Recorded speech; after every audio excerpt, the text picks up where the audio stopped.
Andelz Copperwolf returns to Joff's crossing and tells tells Basso, Truehilt, that Basso's sister Genevieve is safe and hiding in the mines below Cragscliff.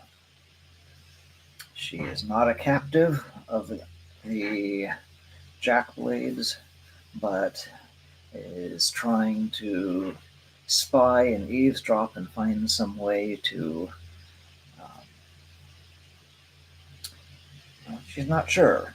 Free Choppy before his time in prison is done. That might be more trouble than it's worth, because it's not that many days.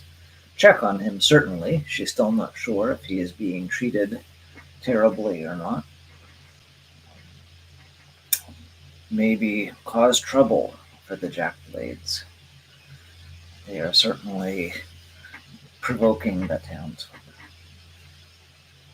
In any case, Andelz says to Basso, there are undead in the mines, and they can only be hurt by magical weapons. Genevieve recommended we go to Choppy's home, and he was working on some sort of enchantment that would be useful for this.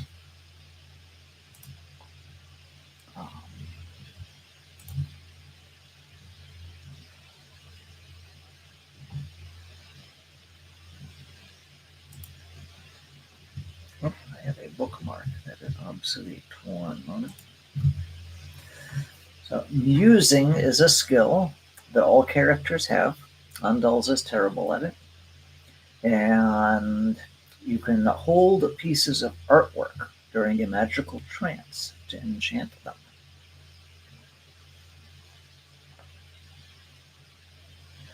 When an item enchanted with musing is used, the item will have one or more charges, and the charge lasts until midnight.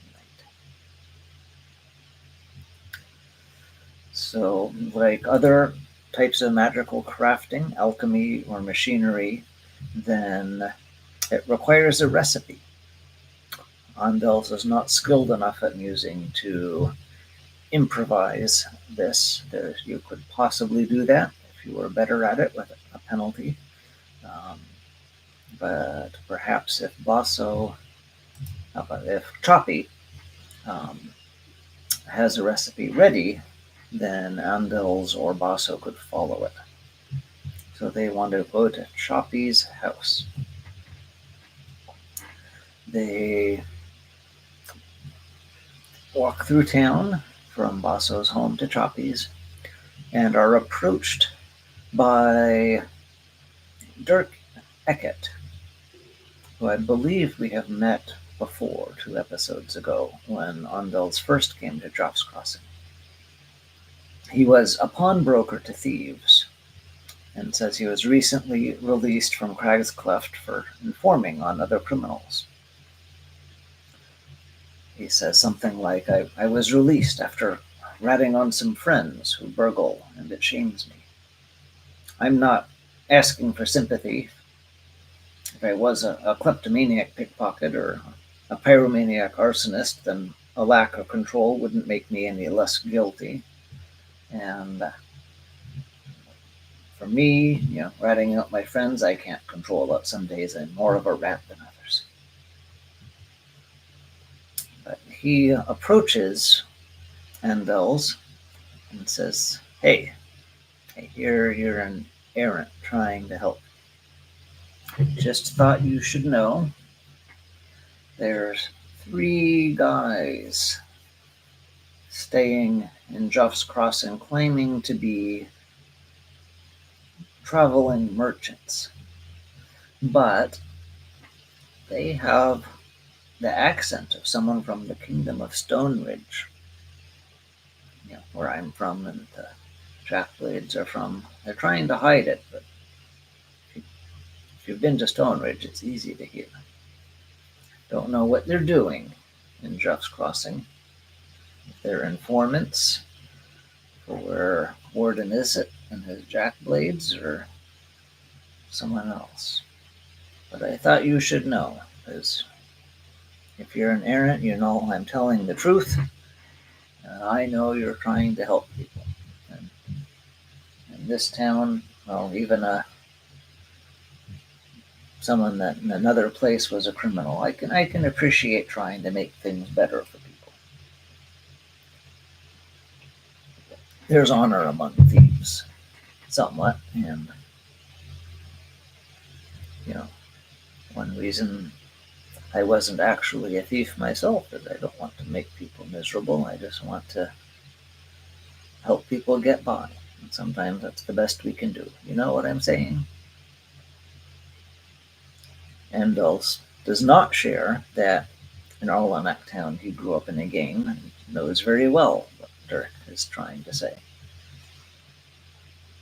But thanks, Dirk. And says, yes, I appreciate, sir, that you are sharing this. Perhaps they could be allies, or perhaps they are dangerous. I do not know.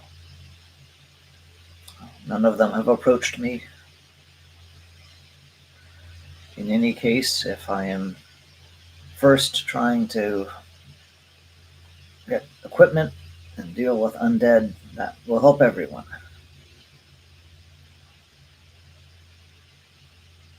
And Dirk raises an eyebrow and says, have you heard if there's any treasure in those mines? I mean, I'm not a thief, but if there's loot to be had, then I'm okay with a sword. And Andelz says, I have not heard of any loot. Perhaps there is a way into Crag's Cleft. Perhaps there is a way to put troubled bones at peace. Perhaps there is a bugaboo or other dangers. For now, all I know is I am fighting monsters. And Dirk gives him a polite bow and says, I'm afraid after being imprisoned for so long in Crag's Cleft, I'm not quite vigorous enough to volunteer to hunt monsters just for the sake of adventure, you understand. But if there's loot, let me know. That might motivate me. And Andelz laughs and says, of course, sir. Dirk, was it your name? Yes. Okay, yes, Dirk.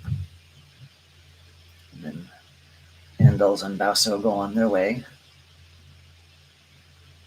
Now, does anyone else care about them going to Choppy's house? We have someone named Osselin who is pretending to be a priest of the builder, a builder who's actually an informant toward Innocent. There's the tough lads that were just mentioned from the Kingdom of Stoneridge. I'm guessing none of them care. I'm going to say that it is unlikely that they don't. So it's just Andelz and Boss. And in Choppy's house, Genevieve knew what she was talking about. Choppy was working on a recipe to follow while musing that would allow an axe, when thrown, to return to the hand of the axe's wielder. In this Nine Powers game system, a magic item is not like in some other games, it's just, +1 to hit or something like that. No, they actually do something, and there's rules about how hard it is to make an effect based on the potency of the effect in the game. And something that would return an axe to your hand is a small enough effect that even Andelz and Basso, following the recipe, could do that. And Andelz, when going through Choppy's papers, reads about some large lizard-like creatures in the woods and probably in the mines called burrocks that he hadn't had any occasion to hear about. No one had brought them up. But Andelz didn't know to ask about them either. And Basso affirms, oh, yeah, yeah. Big beasts, quite a number of them. Burrock tongues are useful for alchemy, big beast tongues. Yep. You make a nice profit here in Joff's Crossing. There aren't a plague of them, but there's enough that a hunting party can occasionally capture, kill one. It's nice when they do. But they belch clouds of poisonous gas, and are certainly dangerous if you are alone in the woods. So Andelz is surprised, hopes there are none active in the mines. We will see.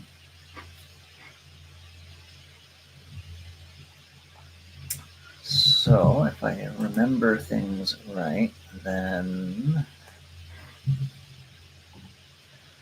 with their low skill, then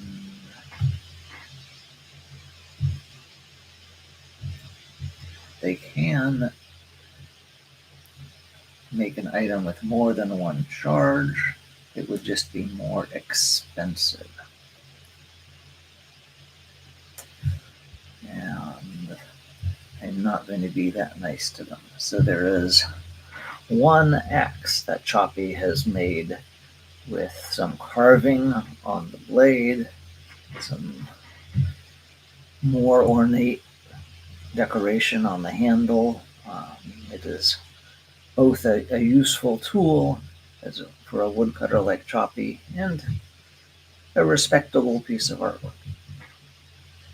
And it is, actually, is it already enchanted? It is not. But Andelz and Basso can do that.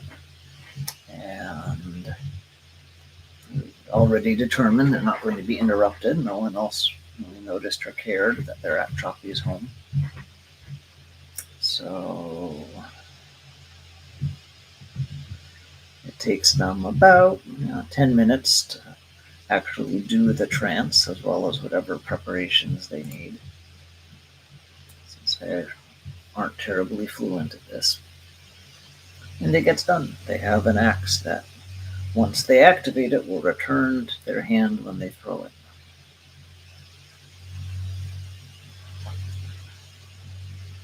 Basso asks Andelz, are you returning right away to Genevieve? I worry she is in danger even in the mines.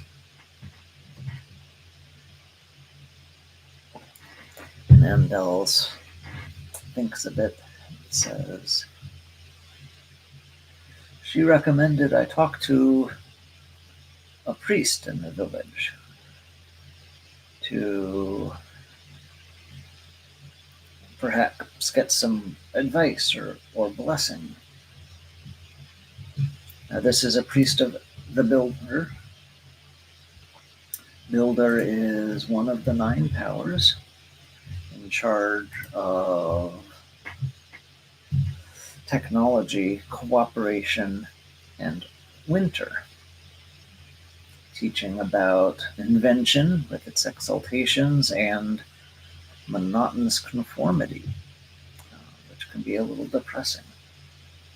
And how sometimes a group effort is useful, and how come a group effort just subsumes the personalities of its people.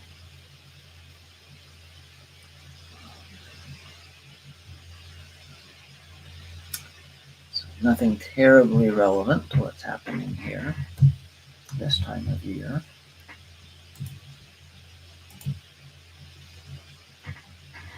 Basso says, let's see, does Basso suspect Oscelin?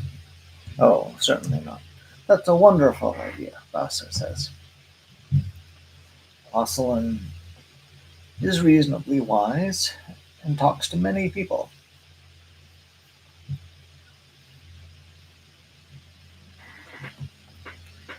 Can't hurt to talk to Oscelin on your way back up into the mountains. So Andelz does so. What would Ocelin want to say when he randomly generates some stuff on the spreadsheet? As an adjective, noun, and verb: elderly, destruction, and reminisce. Well, that certainly fits. So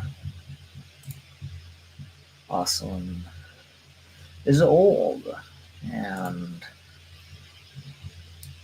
remembers when the mine was shut down because the miners of the town dug too deep and disturbed some deep-dwelling Burricks who slaughtered them. And he talks to Andelz, who is new to town and not sick of this story, about those days when the mine seemed to have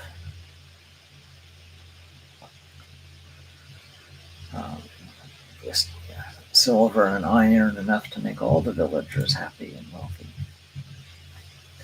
Look for a rumor.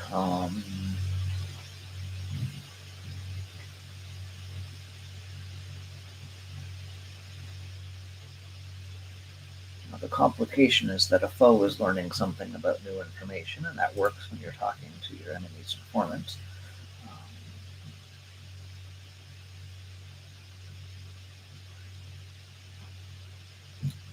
Rumor about ransom money. That's interesting. Let me roll on the rumor table and see. Yeah, that one we've heard already.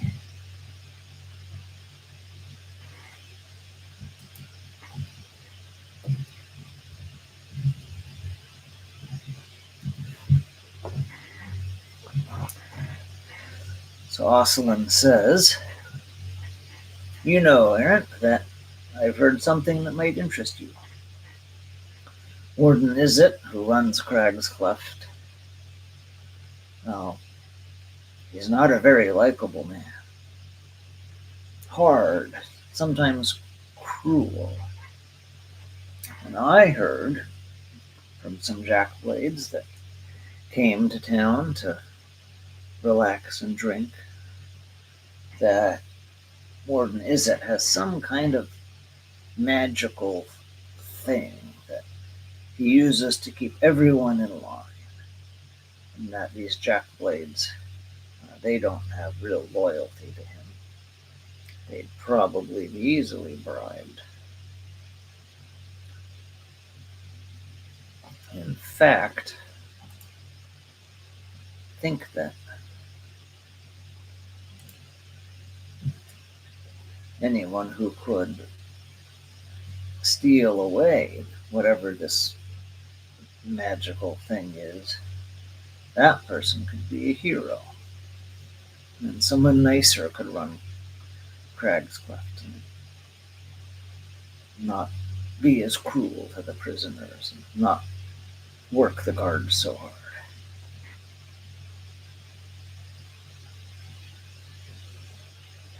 Andelz is surprised to hear this news, but says thank you and tells the old man about going into the mines to try and deal with the undead, now that he has what will be, at least until midnight, once he activates it, a magical axe.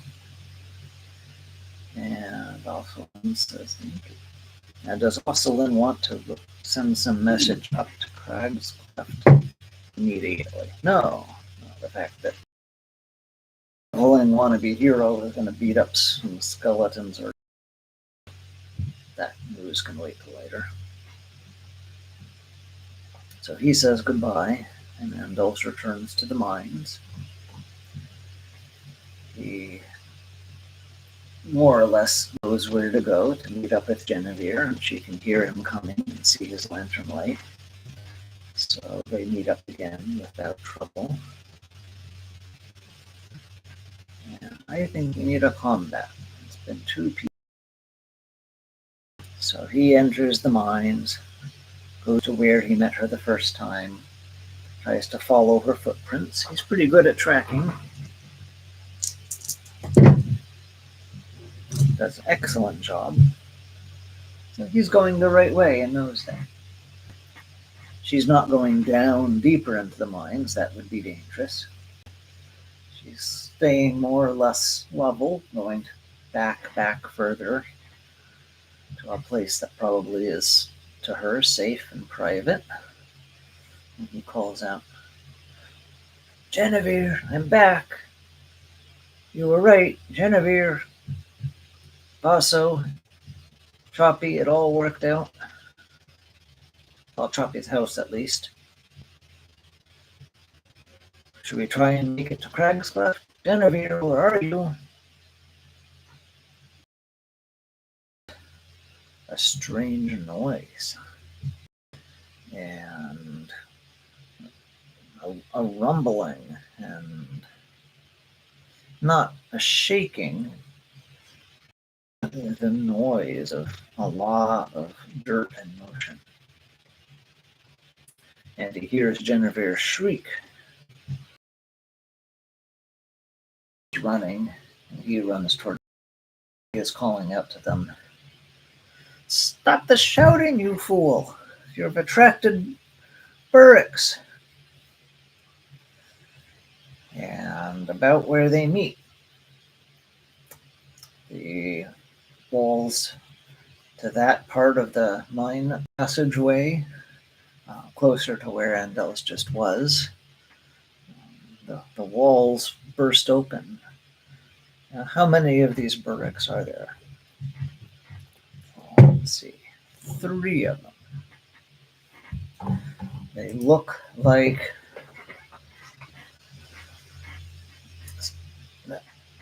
a squat body. They dig like moles. They're kind of fat like moles, but their head is more like a lizard, almost like an iguana.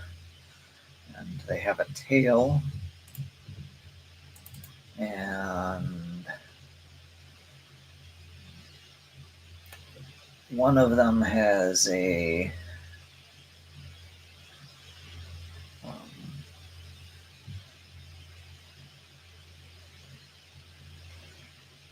skinnier body and more of a almost Tyrannosaurus shaped head with ridges above its eyes and sharper teeth. A different kind of Burrick than the other two. And whereas the others are obviously built for digging, this one is more serpentine and lithe, and is obviously shaped to scurry more quickly forward. So these creatures are now in the mine passageway behind Andelz and Genevieve, although Andelz has turned around to face them. And he speaks some magic word, activates his axe. And we'll start combat. And is he able to get a throw in before they fully emerge from the tunnel? I think that's likely. Yes, he certainly is. And he's not very good at throwing, but he will try. I think he is just trying to do damage in his rush right now. And he hits. So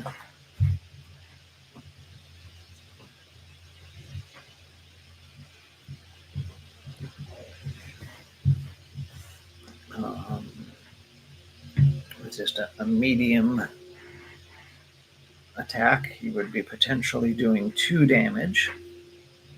One of his dice was a 1, so that point of damage will certainly happen. We also need to roll on the Burrick's armor to see how much was deflected. Does the second point get through or not? And I'm going to say the 2 mole-like Burricks have very thick hide. The more serpent-like one does not. How armor works is that if attacker is using a two-handed weapon, the difficulty is medium. If they're using a one-handed weapon, it's easy if the defender has a shield. Otherwise, everything is one step harder. It's tough with a two-handed weapon and medium with a one. So the Burrick doesn't have a shield, so tough for a two-handed weapon, medium for a one-handed weapon. It does not get a medium success, so both points of damage go through. Big beasts are like player characters. They have fortitude as a buffer to be removed before their actual stamina is depleted. So it is injured, but not nearly out of the fight. Genevieve is there.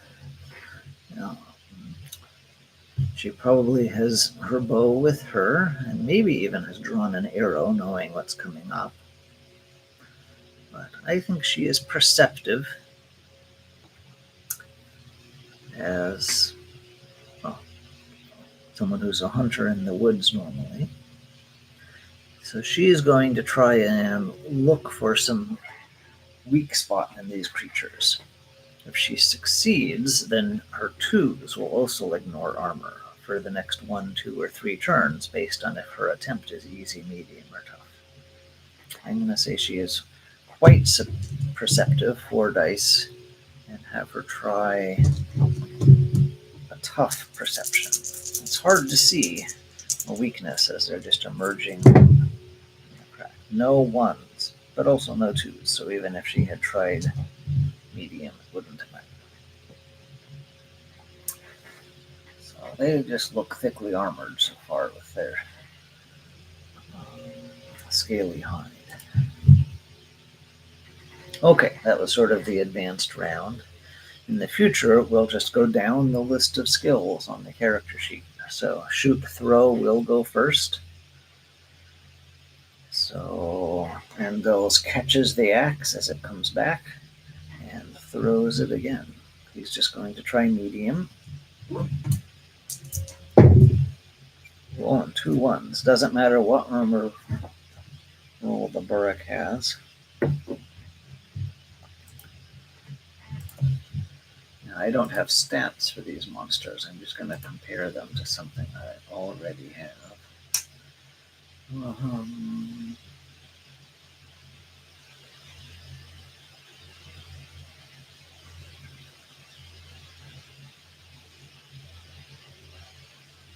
Okay.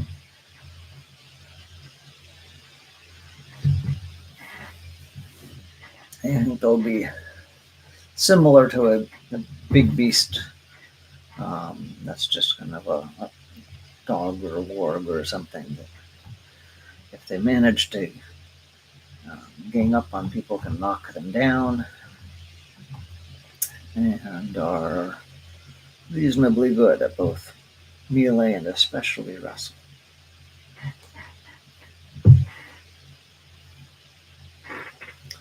Okay.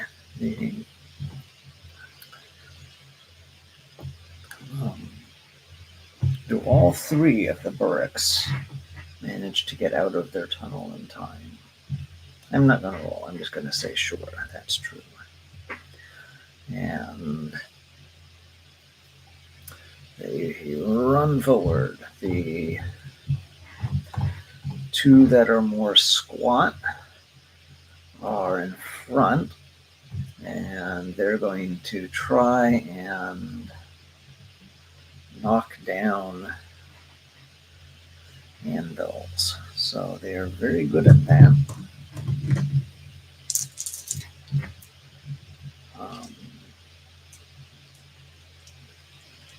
And they probably don't want to try and knock him down for very long, so we'll just assume this is a medium attempt. They only need a 2. And the first one manages to do that. Can Andelz's armor protect him? He only has 1 die of armor. Oh, but he rolls a 1.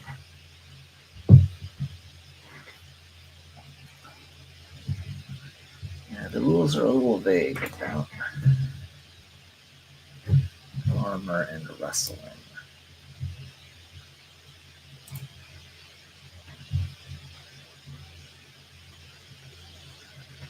Don't think it automatically comes. So he manages to, because of his gambeson, not be torn up by this creature's bite, but it does pull him down to the ground. He's on one knee, and the arm that's not holding the axe is propping him up. The other Burrick rushes forward now to try and bite him, and has a bonus to do that because he's on the ground. Fortunately, the Burrick is not as good at biting as it is, but it does get a decent number of dice and manages to succeed with a 1. So that's going to definitely get through. Does the second point go through? Let's check Andelz' armor again. It fails him. So Andelz is now out of fortitude. He takes 4 damage, 2 from the dice and 2 from the bonus that the Burrick gets to a prone target. Ah, he screams as this thing clamps down onto him.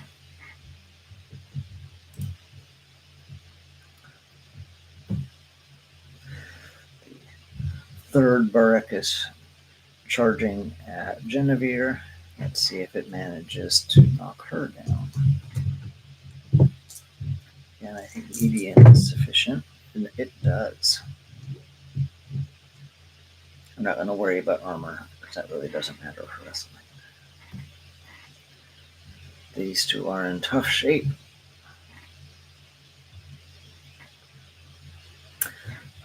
After wrestle and melee, and then we can have perception. So Genevieve is again looking for a weak spot. She waited a little too long. Oh, but my goodness, that's a lot of ones. She certainly sees exactly what to do against this more lithe, skinny burrow that has clamped onto her leg. Okay, the beginning of the second full round. Then shoot throw goes first, but no one is really doing ranged weapons at this point.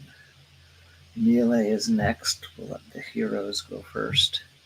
So Andelz is going to try and swing at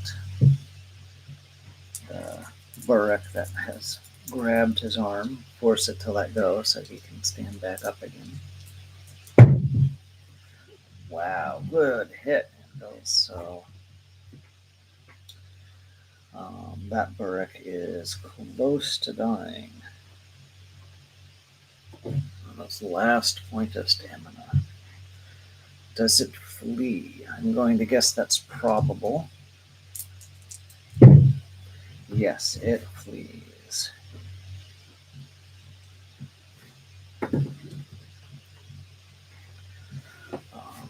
Andelz kind of tries to not only smack it with the axe as he did so well, but use its motion as it runs away to help pull himself to his feet so that the other Burrick that had bitten him is no longer looming above him quite so much. Does the second Burrick manage to bite Andelz again? Let's see. It gets its medium difficulty attack, but no ones, so Andelz' armor could block all of this. But fails. So Andelz is now, he is collapsed to the ground. He needs rescuing. Can Genevieve do this without some kind of GM Deus Ex Machina. She is going to stab at the Burrick that has clamped onto her leg and forced her down.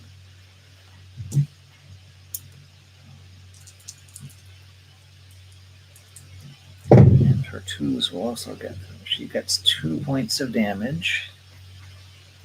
And, well, I didn't actually move my marker, but I'm going to say that she would just do medium.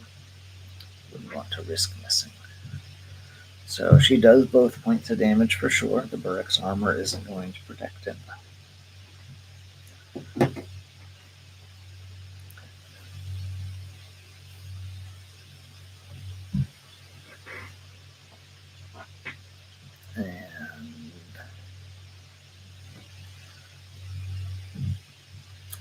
And it's the top of the next round. Now, Andelz was not actually using all his stuff. Let's look at the random thing. What's the option for spending a clue now? Nothing useful. Okay.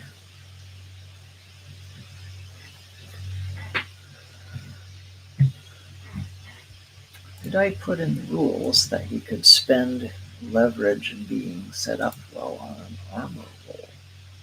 That's an interesting thing. Any die roll. So let's do that. We knew he was in trouble. We knew that the four-sided die he normally gets his armor for wearing a gambeson didn't protect him.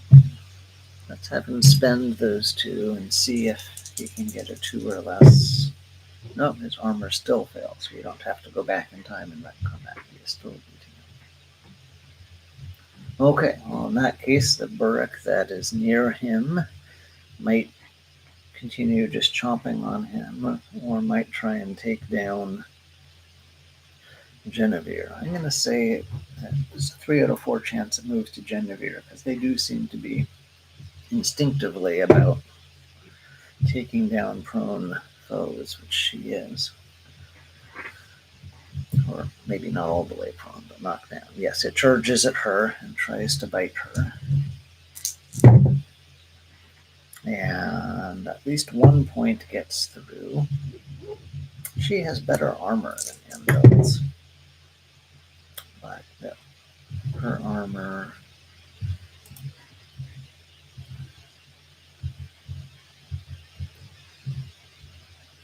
is still not good enough, right?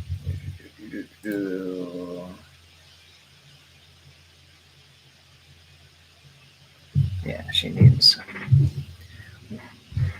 the Burricks count as two-handed since they're using their whole body to attack, so she needs 1s and it doesn't work. So she takes damage. Her fortitude is now depleted also. She stabs again at the one that's gripping onto her.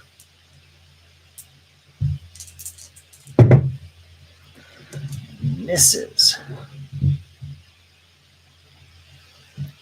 And then the one that is holding onto her tries to chomp down hard and does a little bit.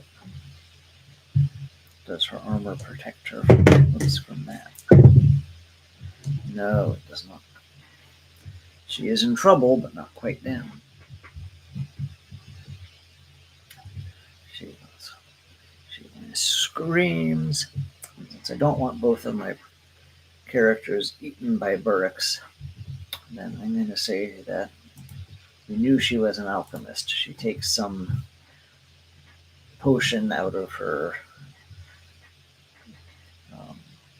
pocket, throws it on the ground, makes a cloud that drives the Burricks away. They also, as they're fleeing, belch their noxious gas, and she can barely drag Andelz to safety before they both kind of collapse again. It was an expensive potion. She would rather not have done that. But it's the kind of things the people of Jeff's Crossing carry on them when there are Burricks around, as she certainly knew there were. here in the mines. Well, that just went terribly. 3 barracks was too much for these 2 adventurers, which I suspected it would be, but that's okay.